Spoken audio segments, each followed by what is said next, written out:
విశాఖ జిల్లా ఆనందపురం మండలంలోని గిడిజాల గృహ నిర్మాణ లేఅవుట్ ను స్థానిక ఎమ్మెల్యే గంటా శ్రీనివాసరావుతో కలిసి పరిశీలించిన అనంతరం లబ్ధిదారులతో ముఖాముఖి నిర్వహించిన రాష్ట్ర గృహ నిర్మాణ శాఖ మంత్రి కొలుసు పార్థసారథి. అన్ని వేల ఇళ్ల నిర్మాణం గతంలో మొదలుపెట్టి మరి రకరకాల కారణాలతో ఇవన్నీ అసంతృప్తిగా ఉన్నాయి, అసంపూర్తిగా. మరి ఈరోజు మనకు ఒక డైనమిక్ మినిస్టర్, నాకు ప్రత్యేకించి బాగా ఆప్తులు, మేమిద్దరం కూడా గతంలో కంబైన్డ్ ఆంధ్రప్రదేశ్ లో కలిసి మంత్రివర్గంలో ఉన్నవాళ్ళం, మంత్రులుగా పనిచేసిన కలిసి. మరి పొలిటికల్ ఫ్యామిలీ, వాళ్ళ నాన్నగారు అయితే ఎప్పుడో మనం చిన్నప్పుడు ఉన్నప్పుడే మచిలీపట్నం ఎంపీగా చేశారు. అటువంటి పొలిటికల్ ఫ్యామిలీ, ప్రజల సమస్యల పట్ల పూర్తి అవగాహన ఉన్న వ్యక్తి. అటువంటి వ్యక్తి ఈరోజు ఈ కీలకమైన శాఖకి మంత్రిగా రావటం, మంత్రిగా వచ్చిన వెంటనే 4 వేసాలు అడిగాడు అన్నట్ల. ఇట్లా మన కాన్స్టిట్యూన్స్ లో ఈ హౌసెస్ ఒకసారి ఇన్స్పెక్ట్ చేయాలి, అవన్నీ కూడా అసంపూర్తిగా ఉన్న వాటిని కంప్లీట్ చేసి పబ్లిక్ అర్థం చేస్తే బాగుంటాయి అంటే, మామూలుగా మనకి జనంలో ఒక అభిప్రాయం ఉంది, ఏదో జగనన్న కాలనీలు కాబట్టి ఏదో అరకొర దీంట్లో ఉన్నాయి, సరిగా ఇవి సూటబుల్ కావేమో అంటే ఒకటే అన్నారు. అంతా మన మైండ్ సెట్ పెట్టి ఉంటుంది. ఈ రోజుకి మనం పట్టణ ప్రాంతాల్లో చూస్తే మురికి వాడల్లో చిన్న చిన్న ఇంకా పాకల్లో నివసిస్తున్న ఉన్నారు.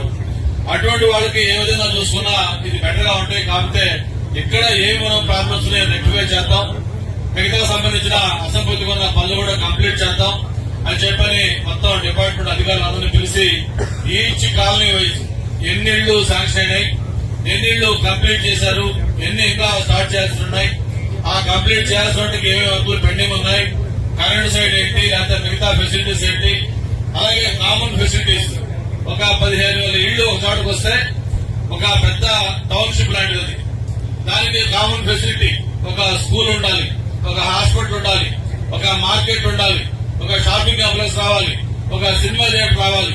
ఇటువంటివన్నీ రావాలంటే అక్కడ కొంత కామన్ స్పేస్ కూడా ఉండాలి.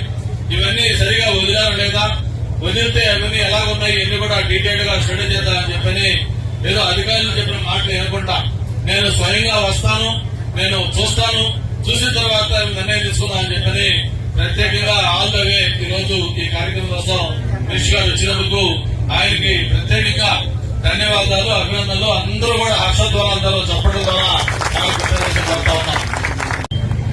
ముఖ్యంగా ఏమిటంటే పెద్ద ఎత్తున ఈ రాష్ట్రంలో పేదవాళ్లకి ఇల్లు నిర్మించేవారనే ఏదైతే ఆలోచన ఉందో, ఆ ఆలోచనలో కార్యక్రమాలు పెట్టడం కోసం ఈ కాలనీలన్నింటినీ కూడా గత ప్రభుత్వం ప్రారంభించింది, కేంద్ర ప్రభుత్వ సహకారంతో. వాస్తవానికి ఈ కార్యక్రమం ప్రారంభమైంది 2014-19లో చంద్రబాబు నాయుడు గారు ముఖ్యమంత్రిగా ఉండగా ఆనాడు ప్రస్తుత ప్రధానమంత్రి గారు దాదాపు 20 లక్షల ఇళ్లు శాంక్షన్ చేశారని చెప్పేసి మేందరికీ సౌర్యంగా మనం చేస్తున్నాం.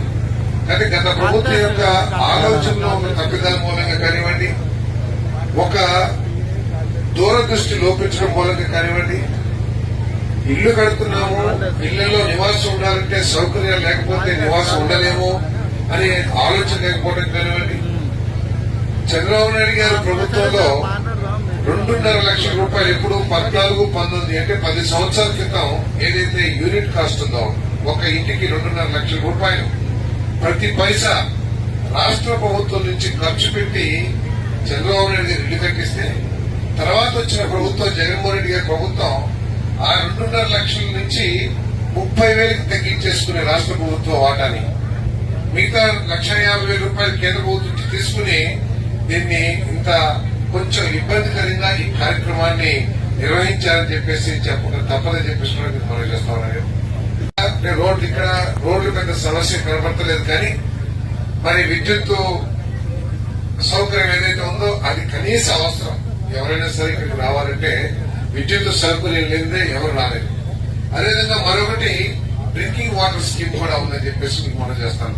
ఇక్కడ కూడా గత ప్రభుత్వం మూలంగా ప్రజలకు ఏ విధంగా నష్టం జరిగిందో ఒకసారి ఆలోచన చేస్తే, జల్ జీవన్ మిషన్ అని చెప్పేసి కేంద్ర ప్రభుత్వం నిధులు ఇస్తే కూడా ఆ జేజేఎం ఆ స్కీమ్ ద్వారా ఇటువంటి కాలనీస్ అన్నిటికీ కూడా మరి త్రాగునీటి వసతి ప్రతి ఇంటికి ఒకలా ఏర్పాటు చేయాలని చెప్పేసి ఆలోచన చేసింది గత ప్రభుత్వం, మరి కేంద్ర ప్రభుత్వ సహకారంతో. కానీ దురదృష్టం ఏంటంటే ఆనాటి ప్రభుత్వం దీన్ని కార్యాచరణలో పెట్టుకోకుండా తన చాతకాంతనం కానివ్వండి, లేకపోతే ఆర్థిక సమస్యల మంది కానివ్వండి, అంటే అప్పుల ఊబిగా మార్చేసిన రాష్ట్రంలో రాష్ట్ర ప్రభుత్వం ఇవ్వాల్సిన వాటాను ఎగ్గొట్టి ఆ కార్యక్రమం పూర్తిగా మరి నిర్వహించుకోలేకపోయామని చెప్పేసి మీకు మనం చేస్తాం. ఆ కార్యక్రమాన్ని ఉపయోగించుకోలేకపోయాం. 25,000 కోట్ల రూపాయలు కేంద్ర ప్రభుత్వం మనకు శాంక్షన్ చేస్తే కేవలం ఒక 2,000 కోట్ల రూపాయలు ఖర్చు పెట్టేసి మిగతా 23,000 కోట్లు కూడా మురిగిపోయేట్టు చేసుకుంది గత ప్రభుత్వం అని చెప్పేసి మనం చేస్తారు. ఈ రోజు నేను పరిశీలించిన దాన్ని బట్టి చూస్తే ఏంటంటే ఇల్లు బాగానే కట్టారు, దానికి ఇంకా పూర్తి చేయాల్సిన అవసరం ఉంది.